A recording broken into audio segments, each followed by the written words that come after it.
What's up, YouTube? Today I want to talk about this Dolmar chainsaw. This is a PS510, and I'd like this to be a representation of all Dolmar chainsaws. But really they're all essentially the same. There's some minor differences, but I'm talking about the brand and what I know about it. So these are German chainsaws. They say Makita on them now. And they had a blue Makita and an orange Dolmar, and now they have orange Makita, and there's no more blue chainsaw.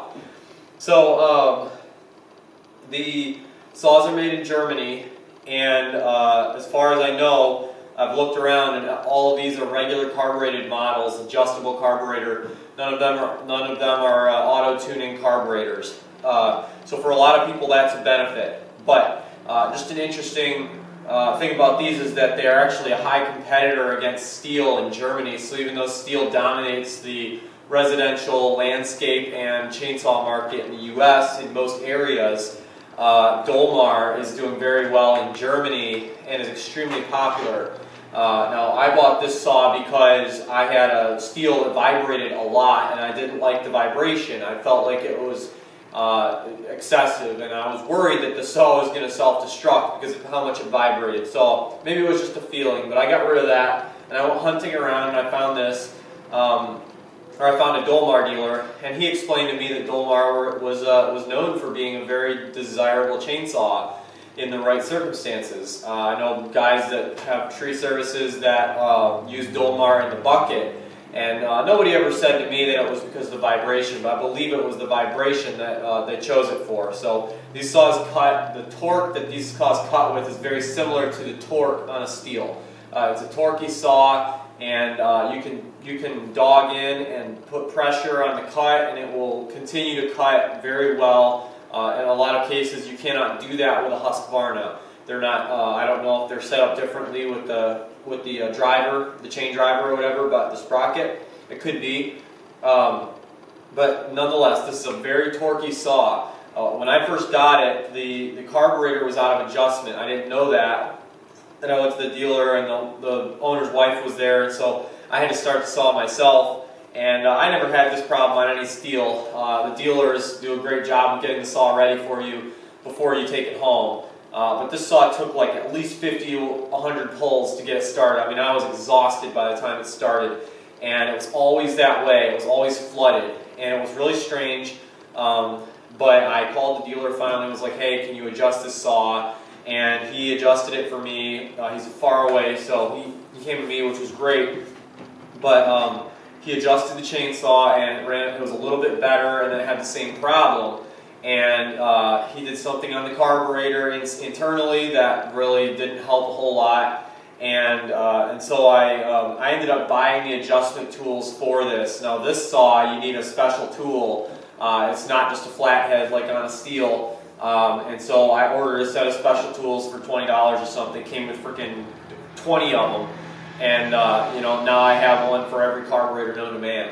But back to this saw. So I'm just going to show you guys the things that I like about it. I'll show you the features and what it's all about. So first off, I want to note that the nuts on this are the small nuts, and there's normally a small side on the scrunch that you get from steel. There's a small side on the Husqvarna scrunches, and there's a small side on the Dolmar. Some of them, only rarely, they'll have like a round circle and no wrench on both sides, but the small size seems to be a universal size. Now this one, I don't know if it was just a dealer preference that they wanted to make the saw look better, but this is a fairly small saw to have double dogs on. But they put double dogs on it, which I like a lot. I think double dogs are better. A lot of times your dogs don't reach, and then it feels like you're cutting crooked because you only have one dog on there. But this, first of all, very not flexible cover, and I don't know how much that really matters, but some of the other covers you wonder because they're kind of soft, but anyway, I've never had an issue with those covers. So you can see that the design of this is very similar to a steel. The chain goes over the pin, so when you make your adjustments, you're actually adjusting a mechanism that's inside underneath this plate of steel. Now this is different from a steel chainsaw. It's a solid sheet of metal all around. This thing is not going to move.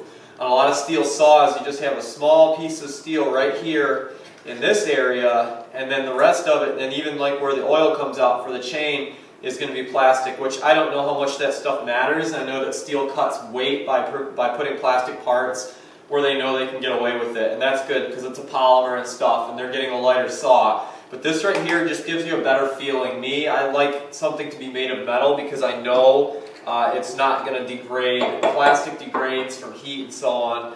And this chain here has an open sprocket, I believe it's called, but it's just you just put the chain in over the end of it.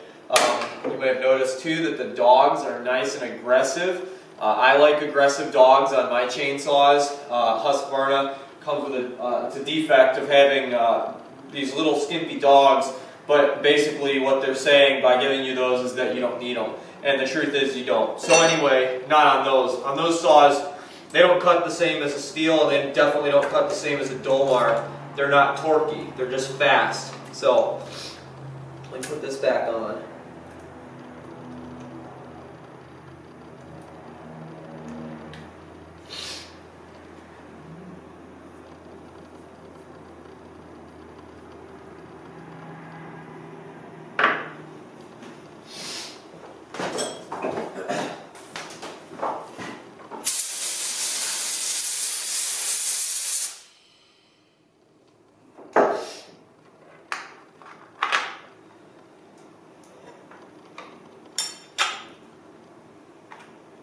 This does not have capture nuts, so that's how they put the outside dog on there, but I don't know how you would do it if you had capture nuts. I don't really care about capture nuts. I pay attention where the nuts go when I take them off, so I don't need to worry about losing them. So I take them out and put them to the side. I usually put them inside this cover if I'm going to take them off.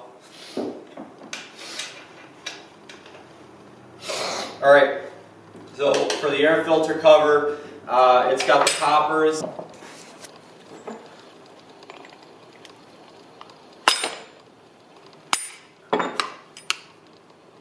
These are metal poppers. There's 3 of them. One here, one here. Now I have seen on saws that these sometimes are broken. I don't know how they would manage to break those, but occasionally they're broken. Same with Huskies. You know, Huskies have that little flippy clip-on thing too, and I mean they're cool because you can do it with just any flathead or even like a knife or anything pointy, a stick. I mean, anything you can pop those off with. This also has a cold weather shutter, which is a nice feature. It's right here inside that, so you just look at the symbols, and you know if it's sunny out, you put this down, and then it's got symbols on it to tell you which way to go, and so you just switch that over. Now if you want to get the filter off, you just pop that and give it a jiggle, and the filter comes right off. It does have an aluminum wrap handle. Even though this is a lightweight chainsaw, or not a lightweight, but a 50cc, and it's a non-pro version, there's another saw with the same weight, I believe, that cuts faster, or it cuts faster and it's lighter. I don't recall, but it's a pro. This is still set up as a pro saw. One of the pro features that this saw has is an oiler adjuster. So there's not that I would ever monkey around with this sort of thing, but there's an oiler adjuster screw that you can speed up the oiler. I don't even notice that stuff. It basically just cuts how it cuts, regardless of how you set the oil filter or the oiler. But everything in here, when you look at it and observe it, you just notice everything always seems to be so hardy and metal. All through here, big heavy-duty screws. Seems to be a very, very hardy design. So you know, you basically just have to try it for yourself, I guess. But they seem to be quite durable. So the caps on this can get jammed on there really tight, and I have a Husqvarna that has the old traditional caps for the oil and the gas, and they come off relatively easily, I guess, compared to this. And this one, you need the scrunch to get these off. Once you tighten it a couple times, you get tightened to that level of certainty where you know it's not going to come off, and then it won't come off unless you have a scrunch. But because of the shape of it, what you do is put this in here and it's one quick move. You don't have to find the hole. It's very easy to find the slots. Problems when I first got it, I believe it was all related to carburetor adjustment. I should have just tried to adjust the carburetor. I put the chain on backwards. I'll talk while I'm swapping this out. So adjusting the carburetor without a special tool is essentially impossible. They don't want you to adjust the high and low screws unless you've gone through the trouble of going out and buying a special tool. It's basically keeping people from monkeying with it.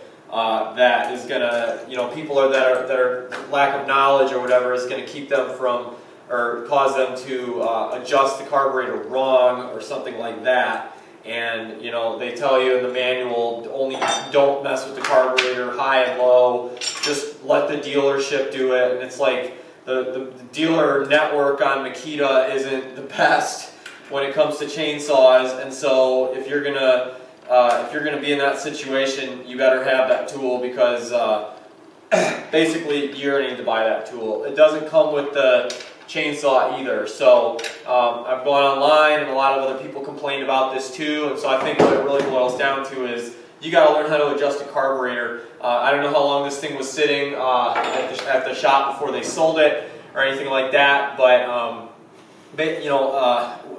like I said about the dealer network, you're not buying a dealer network. What you're buying is a saw that you can trust. And it's got the easy start function, which basically means, how can I set this up where it won't start? Okay, so this won't start now. So when you pull this, it's so easy to pull. That's the pop. That's it. And it's got easy start coil, so it resists. Really, it's like you're pulling on a spring. It's getting tighter and tighter and tighter, and then it releases. So it takes a little muscle to pull, but when you put it on the ground and you pull it up, it's the easiest saw to pull, providing that it's able to start. Now these levers are opposite from the steel, so a lot of people get very confused by this, and they start monkeying with the lever. It's got 3 positions, and they're like, oh man, which position do I use? There's a freaking diagram right there. So if your workers are going to use it, tell them to look at the freaking diagram. It's not that hard. Stop is down. Up is choke, and you pretty much never need a choke on this saw. I almost don't even know why they have it. I guess you would need choke if, whatever. I don't know why you would need choke. Honest to God, I never need choke when I start this chainsaw, but it's a start position, and if it's a carbureted model, it's got to have a choke. But anyway, it's a simple start, easy start. Usually starts no problem, and when you want to start it, what I recommend is flip this up to choke and then go down to the run position. That's high idle, and it usually starts on the first or second pull. So I'm going to go ahead and do that. So I do need to choke it. Here's my chug. No, I don't normally have to choke this saw. So just today, I guess it decided because it was inside and it was warm. But I love this saw. I love running it. It is so smooth. The smoothest chainsaw. I mean, it is incomparable. The next thing, vibration-wise, that you could get to would be an electric saw. This saw is extremely smooth to run. I don't know if they put extra springs. It does appear that the spring design is different from the other manufacturers, and I believe it has extra springs. I can count 1, 2 there, 3, that appears to be a bushing actually, 3. There's 3 springs on this, and I don't know if it's just because they're heavier duty springs or what, but this saw doesn't vibrate when you're running it. And that's one of the things that drew me in, was that the Dolmar Makita dealer had told me that the vibration was a lot less on these saws, or that a lot of his customers were impressed with how smooth they were. And so I thought, maybe I better try this, and I kind of assumed it was a pro saw when I bought it, and that was my mistake. It was one of the small models they had on the shelf, and I should have gotten the 5100, I believe. that would be a Makita now. But the 5100, I can't remember if it was a Dolmar or not, but that one has a faster cutting and it was lighter, something like that. It was you know, power to weight ratio was superior basically on the other saw. This is kind of a homeowner saw. It's like a lighter, not lighter, but a weaker chainsaw. So you're supposed to be able to save a little money buying a homeowner saw, but I can tell you, I didn't. And I would imagine that probably other dealers, you know, have a nice high markup on their chainsaws that they stock too, because nobody really gets up and says like, boy, I'd sure love to get a Makita chainsaw today. I mean, there's a decent number of fans out there and stuff, but you know, they don't brag about it like, oh, I have a Steel, you know, I have a Dolmar. Everybody goes, huh, a Dolmar? What's that? You know, I have little tree friends of mine, and they're like, they never heard of a Dolmar before. And over in Germany, Dolmar is a big deal. So anyway, I hope it's helpful to you. I hope this shows you for comparison purposes. As an opinion, I would tell you that you can expect the full 50 cc's of power out of this saw all the time. It doesn't bog down, it doesn't have issues running once you get it running tuned up properly.